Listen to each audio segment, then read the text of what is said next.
YCP MLC Duvvada Srinivas ప్రస్తుతం తెలుగు రాష్ట్రాల్లో పరిచయం అక్కర్లేని పేరు.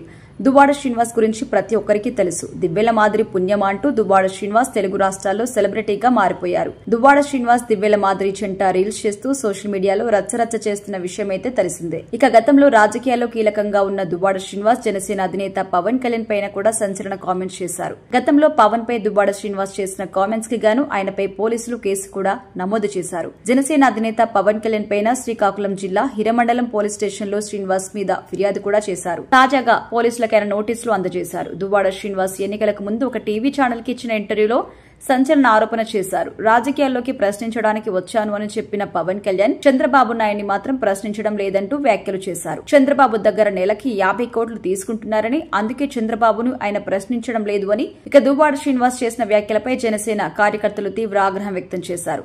జనసేన నాయకుడు వంజారపు సింహాచలం మార్చి 8వ తేదీన శ్రీకాకుళం జిల్లా హిరమండలం పోలీస్ స్టేషన్లో కంప్లైంట్ చేశారు. దువ్వాడ శ్రీనివాస్ మీద వివిధ సెక్షన్స్ కింద కేసు నమోదు చేసినట్టుగా ఎస్ఐ తెలిపారు. ఇదే టైంలో దువ్వాడ శ్రీనివాస్ కి టెక్కిలిలోను దువ్వాడ కార్యాలయంలో ఏఎస్ఐ చంద్రరావు నోటీసులు అందజేశారు. వైసీపీ ఎమ్మెల్సీ దువ్వాడ శ్రీనివాస్ పైన కేసు నమోదు చేసి నోటీసులు అందించిన పోలీసులు త్వరలోనే ఆయన్ని విచారించబోతున్నారు.